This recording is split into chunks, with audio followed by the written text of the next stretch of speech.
Good morning, ladies and gentlemen. This is Nargis Zahra with another episode of Women in Power, Redressing the Balance. And this program is, it's becoming more and more, I would say, close to my heart because I am to meet so many wonderful ladies through this program. And today I have on my guest seat Miss Sabah Rashid.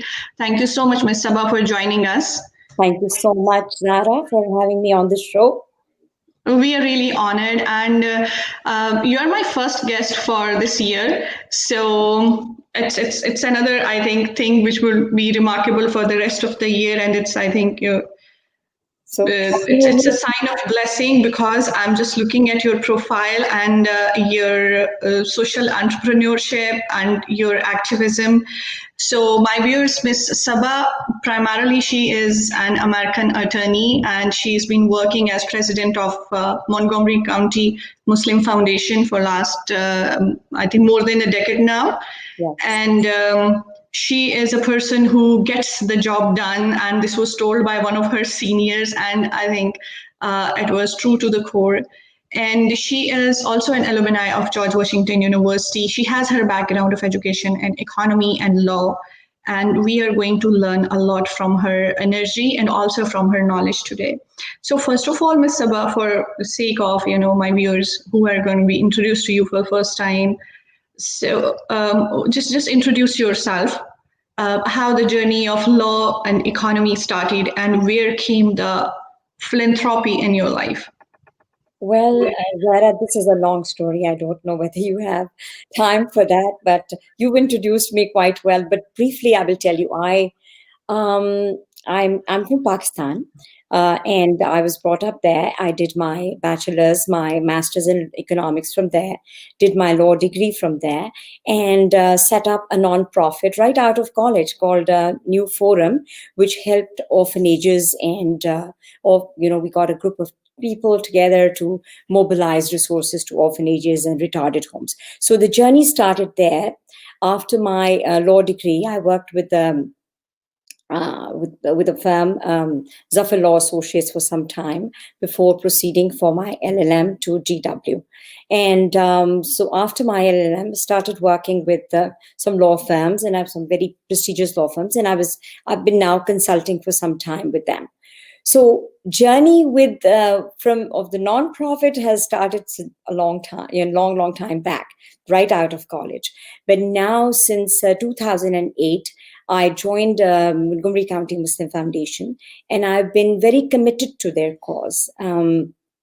I feel that right after 9/11, Muslims were facing a certain sort of fear in their minds that, oh, do we have to defend ourselves? Like, we have to show the world Muslims are not, terrorists, Muslims are not. We had to identify ourselves. So I talked to a friend of mine, and she told me, and she was an American friend in the media, and she said, Sabah, we don't hear good news about Muslims. All we want to know is what Muslims are doing, and all the good things need to spread. So, and I thought this was an organization. I met Mr. Tufail Ahmed, who's the chair, and I joined them. And this was an organization this is actually interfaith, works with everybody, has a mission of hunger-free and a hate-free society, which aligns with my views, and working with all races without helping everybody, irrespective of race or color or religion. So it was not related to any religious affiliation. There was no, nothing. The only idea and the objective of the whole program was to assist anyone in need. And, we are here, we're in this country, we need to contribute to this country. We are here for a reason to help and humanity around us and also abroad. If you look at my profile, currently, I am heading MCMF as the president, but but I've been working with them for some time. But now I'm also working as president of the Kinnaird College alumni, raising and now putting in an endowment fund together for the youth scholarship. On the other hand, we are working with a US. There's there's an organization called Hope Uplift Foundation, and that's in Pakistan.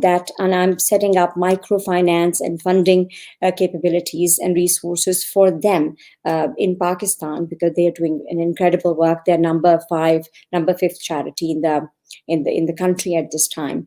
So right now I'm focusing on a number of programs at MCMF. If you want to, I can go over them if you want. We are basically doing. I'm basically working on hunger mitigation, because we have a program, and I think one of them, you were there also, and kindly we were very thankful to you that you brought the citation over, and I was glad. And we serve like around, because this is the need of the time. Hunger and food insecurity is growing very exponentially because of the COVID crisis. So we are trying to assist our families by giving them food boxes. So another program that I have initiated a few months ago is called Women Empowerment in the refugee community. And that's mostly we're looking right now, and we tried to look into different areas, and we saw that in PG County needed a lot of support, and especially women, because they've been displaced. They're all displaced women, hundreds of families trapped in homes, closed up, with no resources, no financial resources, no language problems. Their children are going to schools, but they're having these cultural issues with them. So we put up a test case, and we started doing some projects like, for example, we had this COVID crisis, and a lot of women who were working as seamstresses in DC were unemployed. So we took them up as a test case, provided them with sewing machines, started giving them some money and then we asked them to stitch some masks for us. So that was the start. So now they stitched masks for us. We started sending them to hospitals, and they earned some money. So we thought that this is a good idea, that how do we empower? So right now we are structuring this program to empower women down in the refugee community, in the Black community, the minorities there, the South Asian community, but really for low income communities, we need to develop that program. So this is currently what we are working on at this moment for the women empowerment. Thank you so much. Thank you so much. So I was so immersed in the details you were giving me, because the areas of interest are so relevant to what World Women Economic Forum is going to do. And I would like ask you to dilate a bit more upon this refugee aspect, because the pandemic has hit economy globally, and even the developed and developing countries, and even the middle class has gone thinner in every society.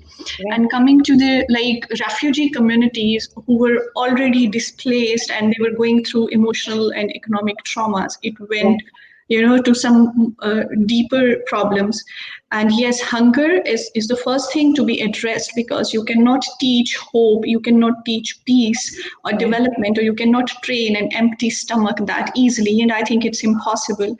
Absolutely. So yes, I have been means to the food drives, and hats off to that. But who joined hands with you or your team for the refugee ladies? Because everything, when we trickle it down, even if you have to move to them, you need your time, and you need your will, and then you need fuel, or you need metro. Right. If we fragment it to the basics, so helping out the refugee women, what was the sector or the investors or the donors or the companies who came forward and said, okay, fine, let's join hands with you? Really, Zara, it's a good question and a great need that really no one at this point of time financially has assisted MCMF or us at this point.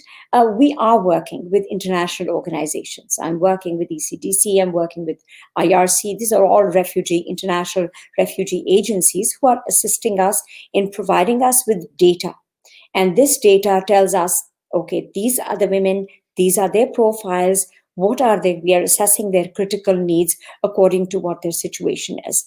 And so we are working with agencies and we are developing a structure, but we have not got any financial or assistance, public assistance. Our main assistance is private assistance that's raised by, let's say, through WhatsApp groups, through emailing, through private individuals. But we are not getting the type of model that I want to create is that there should be assessment groups. There should be groups that can help them. See, empowerment is not only giving them the money. Empowerment, starts with you have to educate them. You have to give them the understanding of what financial what financial management is, giving them the resources. Then their children, they're empowering them in legal understanding how to handle their emotional issues. So what I ideally want to create is a world for them which has a host of opportunities in terms of finance, in terms of education for their kids, in terms of their basic outlook towards life, about their cultural education. So I want to actually immerse them into the US, into this economy, and it's a huge project that we are undertaking, but alone not possible. And if you look at the amount of regularly, women in general still are fighting for relevance and equality, right? So, but these women are from Syria, they're from Iraq, they're from Afghanistan, and I'm feeling, they're totally I don't want to say, but they need to be brought out into the light. And that's what I'm struggling for at this point of time, to give them those parameters. And we are trying to start small. So we have a group of private business women, entrepreneurs, which we are trying to cultivate and develop as a source so that they can do job training, internships, give these women the opportunities to go in and work in a work environment. So they can move on from there. But those women entrepreneurs are going to be funding these projects. So I am also looking into something called an adoption scheme, in which women entrepreneur that we are promoting, that she should be able to adopt a family or adopt a woman and say, let me look into this issue. So we are trying to develop mentorship groups also. So it's a host of things that one has to look at when you are rehabilitating the entire family. No, that's perfect. That's perfect. And exactly, it's not only one thing. Like, you have to take care of the whole structure. And when a family is displaced, then there is a lot which we have to replace for them, and everything can't be replaced that easily. And then I also came to know that you are establishing some kind of legal platform where the refugees with bankruptcy or with other legal issues would be given would they be given free of cost advice or help or something? Yes, I was coming there. So, coming from the legal, point of view, I have been receiving calls. I have been helping them on, on a pro bono basis. Obviously, I am trying to set up a pro bono center in which they can get family law, because these are their main issues: family issues and immigration issues. Immigration not as much, but family issues are arising, and they need help. They need to understand their rights. So this center will look into the family law, immigration law, and bankruptcy issues also. So if there are any bankruptcy issues are diverse. I'm currently working on the pro bono team with the DC Bar government courts, and so I'm working with them. And I really want to set it up down in PG County, some like a resource center, so for free legal advice and counseling and services to the immigrant population, as well as the minorities and anyone in that region. Just a curious question that came in my mind, because I have come to know that the governmental agencies are having budgets for, there are budgets for the people who are homeless. There are the humanitarian budgets, the health budgets, and there are quotas everywhere. So, Yeah. have you guys ever approached those agencies, or have they come ahead for the refugees, or I would say underserved classes, or the homeless people? Zara, there are lots of procedural delays. If I see a homeless or somebody who's refugee who needs something in the middle of the night, and I can provide it in the morning, and I will do it in the morning. We've been receiving cases where, they've asked social security, they've called up the home, or somebody's homeless. There is a long procedure. There is a procedure that has to be done. There are wait lists there that have to, you see, because the county has their own burden to handle. So we try to take as much as we can. But if there are procedural delays, it's not that if I refer somebody today, will get assistance right away. I will have to contact somebody. I will have to go from one department to another. And recently we had a case. I don't know. You and I are familiar with that case, and if we send them to the county, and it'll take time for them to process. But that interim period, when you do not have, and while the county is really processing everything, you need immediate assistance, and that has to be provided by, I think, nonprofits. However, I think that on the state level and on the county level, those things should be expedited, and that resource should be readily available. But the county, and I understand, they can only do so much, and they have so much to take care of.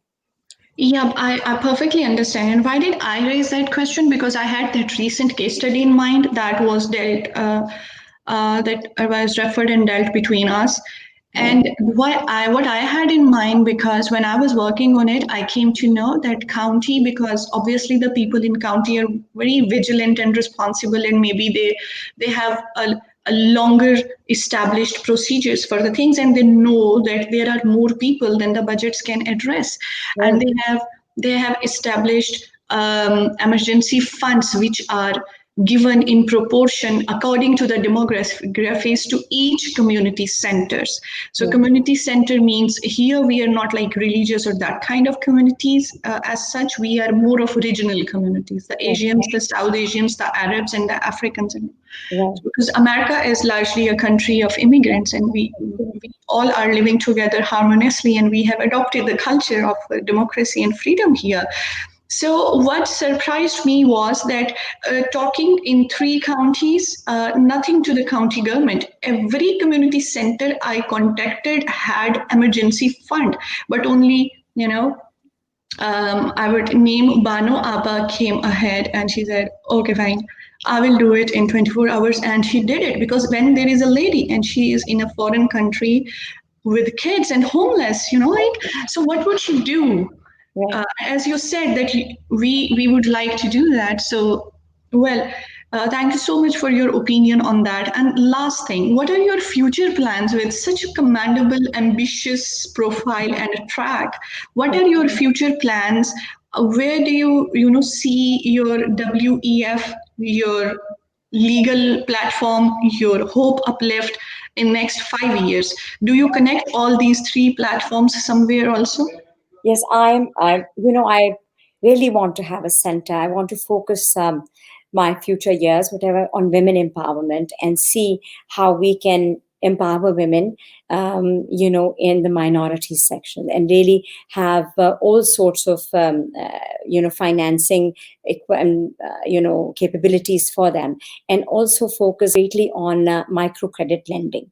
And that the legal part also comes in through that microcredit lending is a huge, as you know, nowadays lending, especially to women, women have problems. I mean, banks don't take them. I mean, no offense to banks, but banks don't take them that seriously. as we know, they have their different criteria. It takes a long time for a woman to go into financing. So there are many things that really show that we need an easier micro lending institution, which makes easier loans for women. So that's where I'm really working on that women empowerment fund or a women empowerment platform, and we're getting there. So we've started, but I think that's my hope, to have a legal resource center with that, and a microcredit lending institution that helps women and minorities. Thank you so much. And we are, we are, I would say, fortunate being women and being in Maryland, because we have 15% specified budget for women. So yes, we can have that. So best of luck for all your future ventures, and hope we work together, because there is this synergy where I can see that we can bridge the things, and there is a lot of common interest and takeaways from the society. And I do believe that empowering a woman is empowering a family, and it's taking care of the coming generation. So if you take care of one woman, you take care of all her kids in future generations. So thank you so much. It was great. It was, most of the time it was like talking to myself. I have never felt this way with any guest on the seat on that side of the screen. So thank you so much. Hopefully the pandemic is over soon and we can meet and have some time in a normal meeting in a normal way. So have a great day, Sava. Best of luck.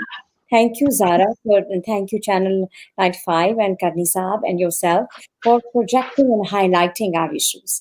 And thank you so much. Thank you, dear. Thank you.